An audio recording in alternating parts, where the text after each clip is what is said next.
Pelatih PSM Makassar Bernardo Tavares tak ingin menganggap remeh PS Barito Putra.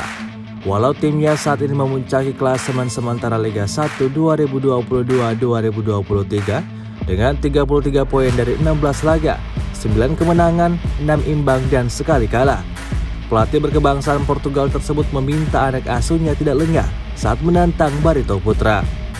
PSM bersua Barito Putra dalam laga tunda pekan ke-6 Liga 1 di Stadion Dehman Lehman, Banjarmasin, Kalimantan Selatan, Selasa 10 Januari 2023 pada pukul 16.00 waktu Indonesia Tengah.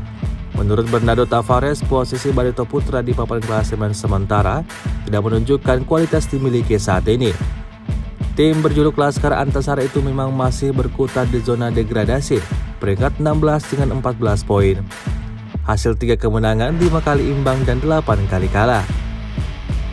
Juru taktik 42 tahun ini menilai Barito Putra merupakan tim bagus dan berisi materi pemain bagus pula. Bahkan, menjadi tim sulit ditaklukkan di 6 pertandingan terakhir putaran pertama berlangsung pada Desember 2022. Dari 6 laga, meraih 2 kemenangan, 3 kali imbang dan hanya sekali kalah.